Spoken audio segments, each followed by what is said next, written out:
My name is Cody Griffin. My girlfriend refuses to use Airbnb now because of something that happened to us last October.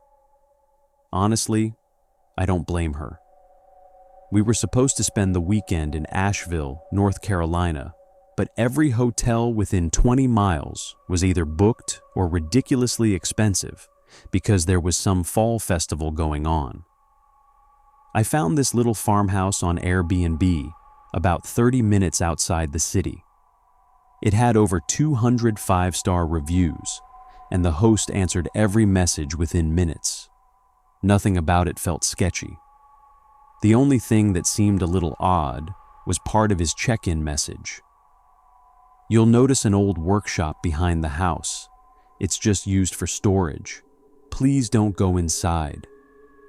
I remember joking with my girlfriend that he probably kept an old lawnmower in there and didn't want guests snooping around. When we pulled in that Friday afternoon, the place looked exactly like the pictures. Quiet gravel road, big front porch, woods on 3 sides. The workshop sat behind the house, about 50 yards away.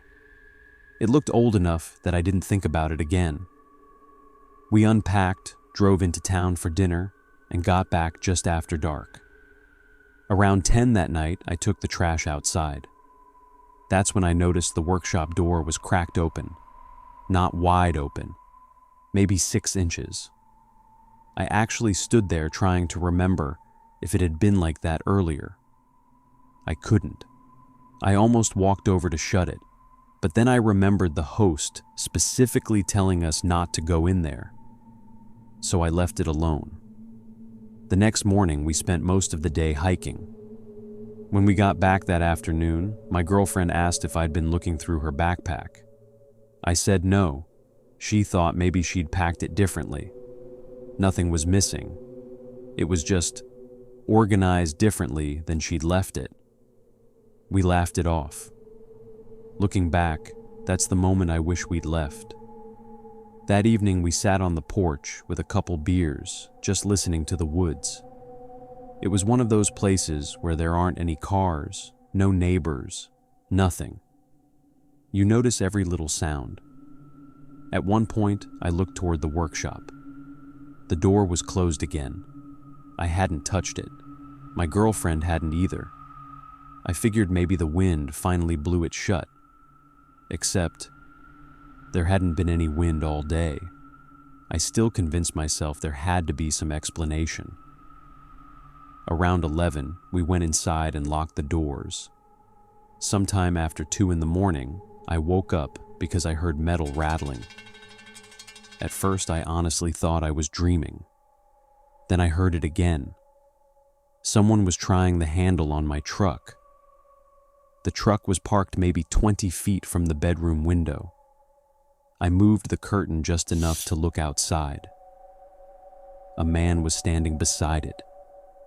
He wasn't trying to break in. He was just looking through the driver's side window, completely still. I whispered for my girlfriend to wake up.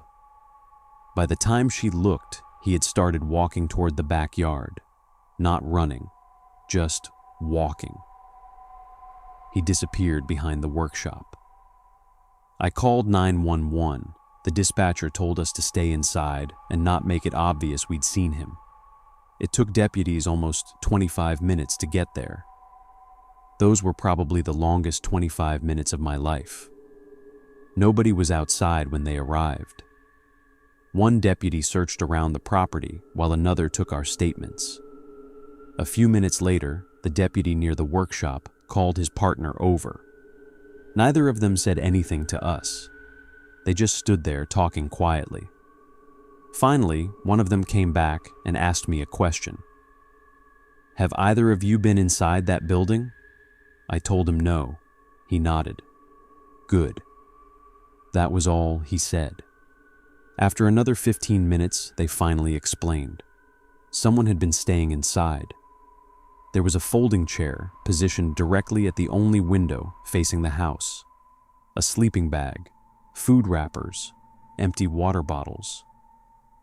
The deputy said whoever it was had probably left minutes before they arrived because there were still embers in a small camping stove inside. That hit me harder than anything else. If the stove was still warm, he hadn't been gone long.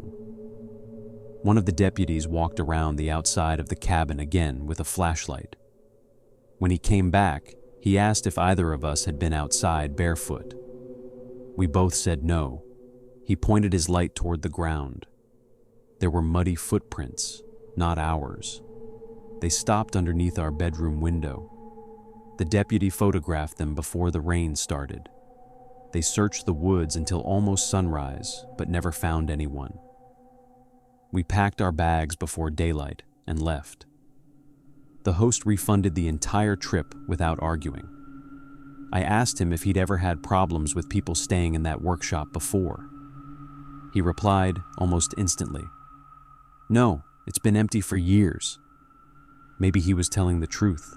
Maybe he wasn't. What still bothers me is something I didn't think about until we were halfway home. The man never tried to steal my truck. He never tried to get into the house. As far as I know, he just stood outside watching us. And if I hadn't happened to wake up when I did, I'd probably still believe we were completely alone out there.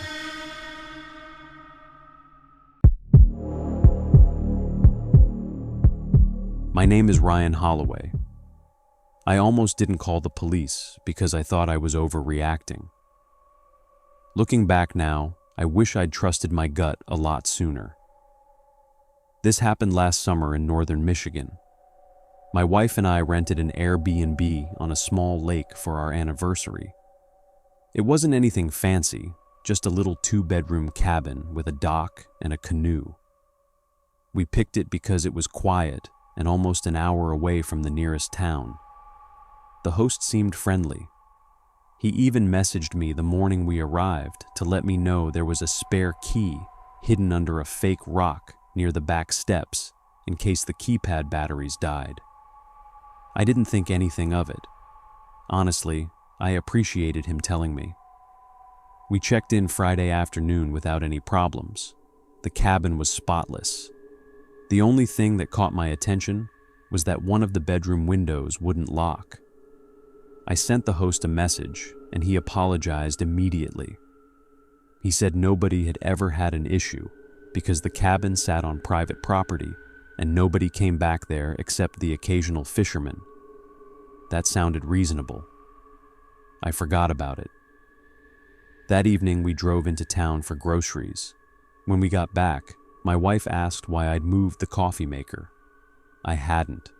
It was sitting on the opposite side of the counter. I laughed and told her she must have remembered it wrong. She laughed too. It wasn't worth arguing over. Later that night, around 11, I stepped outside onto the porch because I couldn't sleep. The lake was completely still. No boats, no wind, nothing. That's when I noticed the fake rock. It wasn't tucked against the foundation anymore. It was sitting in the middle of the walkway. I figured maybe I'd kicked it earlier without noticing. I bent down and picked it up. The spare key was gone.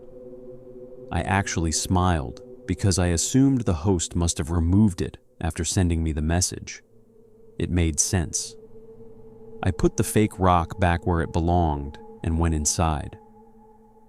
The next morning, we spent most of the day kayaking. When we got back, the front door was unlocked. I was almost positive I'd locked it before we left. My wife said maybe I'd forgotten. That honestly sounded more likely than someone breaking into a cabin just to leave everything untouched. Nothing looked missing. Our phones were still charging. Our wallets were still there. Even my laptop was exactly where I'd left it, so we stayed. Saturday night was when things got weird.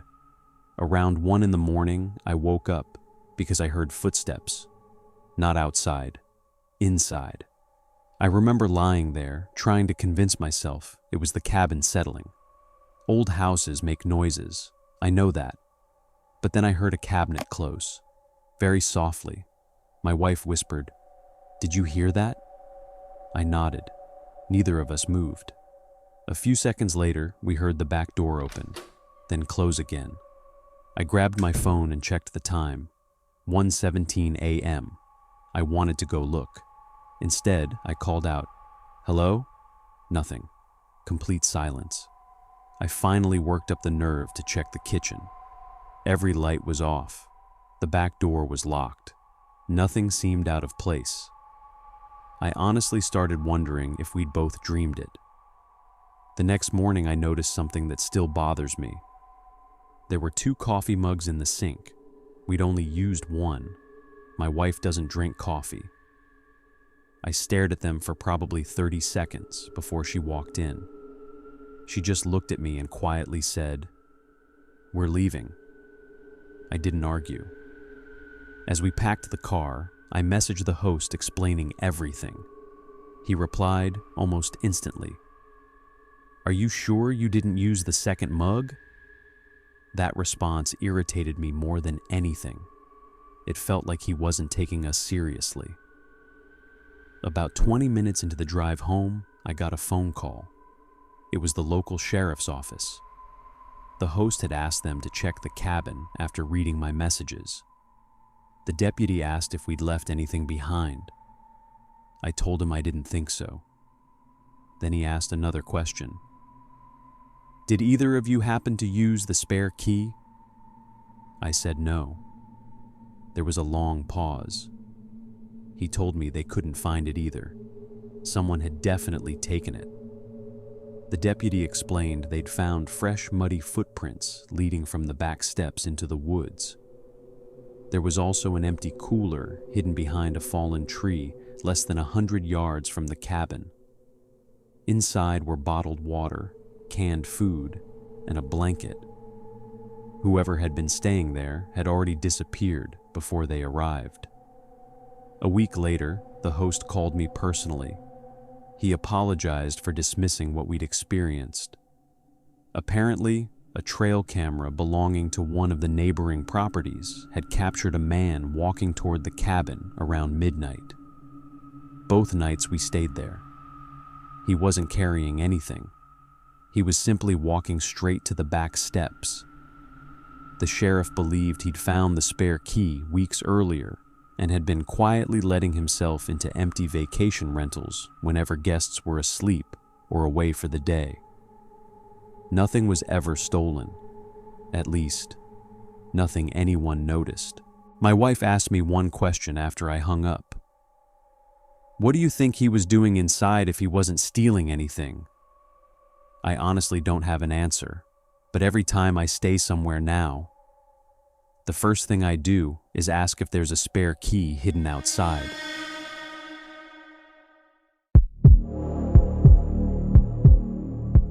My name is Tyler Benson. I still think about one thing the deputy said before we left that Airbnb. He looked at me and asked, "Why did you go downstairs?" The truth is, I never did. This happened about 2 years ago in western Pennsylvania. A few friends from work were getting married nearby, and instead of paying for hotels, my girlfriend and I rented an Airbnb farmhouse about 15 minutes from the venue. The listing looked normal. Old farmhouse, 3 bedrooms, big backyard, fire pit. The only thing the host mentioned before we arrived was that the basement door inside the kitchen stayed locked because it wasn't part of the rental. I didn't care. I had no reason to go into someone else's basement. We checked in Friday afternoon. The place looked clean, maybe a little older than the pictures, but nothing unusual. One thing I noticed almost immediately was how cold the kitchen felt. The rest of the house was comfortable, but every time I walked past the basement door, it felt like the temperature dropped 10 degrees. I figured old houses were just drafty. That evening, we left for the rehearsal dinner. We got back a little after 10. As I was locking the front door, I noticed another car parked across the road. No lights, no one inside. I assumed it belonged to a neighbor. There were a few houses scattered around the area. The next morning we left early for the wedding. We were gone almost 12 hours. When we got back that night, the kitchen trash can was empty. I remember because we'd thrown away pizza boxes before leaving. My girlfriend asked if I'd taken the trash out. I hadn't. She looked confused, but shrugged it off. Maybe the cleaning service came by. I actually laughed. While we're still renting the place? Neither of us had a better explanation. Sunday morning was supposed to be our last day. We planned on sleeping in before driving home. Around 6 in the morning, I woke up because I heard a loud bang somewhere downstairs. At first, I thought somebody slammed a cabinet. Then I heard it again. 3 knocks. Slow. Heavy. Coming from underneath the kitchen floor. I nudged my girlfriend awake. She heard it too. Neither of us said anything. We just listened. 3 more knocks. Then silence. I grabbed my phone and used the flashlight as we walked downstairs. Everything looked normal. Nothing broken, nothing out of place. Until I noticed the basement door. It was open, only a few inches. I stopped walking. I knew for a fact it had been locked the night before. The key was still hanging on a hook beside the refrigerator where the host told us to leave it. My girlfriend whispered, "I don't like this." Neither did I. I walked over and pushed the basement door shut. It wouldn't move. Something was blocking it from the other side. I remember standing there thinking maybe a box had fallen against it. Then, something slowly pushed back, just enough for the door to open another inch. I don't know why I didn't run right then. Maybe because my brain still wanted a normal explanation. I actually called out, "Hello?" Nothing. No footsteps. No voice. Just complete silence. Then the smell hit me. It wasn't anything awful. Just cigarette smoke. Fresh cigarette smoke. Nobody had smoked in that house all weekend. I grabbed my girlfriend's hand and we walked straight outside. I called 911 from my truck. The deputies arrived about 20 minutes later. We watched from outside as they went through the house. One of them disappeared into the basement. He stayed down there a lot longer than I expected. When he finally came back up, he asked us something strange. "Did either of you hear anyone coughing last night?" We both said no. He nodded like he'd expected that answer. Then they asked us to wait outside while they searched the property. About half an hour later, one of the deputies explained they hadn't found anyone. But they had found signs someone had been staying in the basement. There was an old mattress, empty food cans, several cigarette butts, and a flashlight. The basement had another entrance. A small exterior door hidden behind thick bushes on the side of the house. It wasn't visible from the driveway. The deputy believed whoever had been living down there slipped out through that door after hearing us wake up.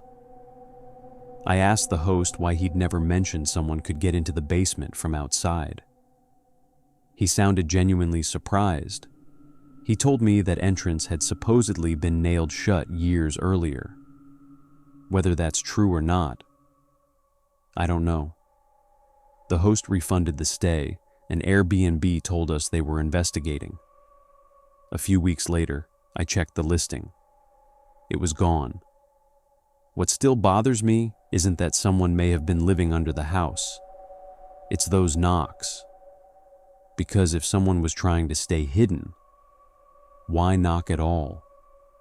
Sometimes I wonder if they weren't trying to scare us away. Sometimes I wonder if they thought the house was supposed to be empty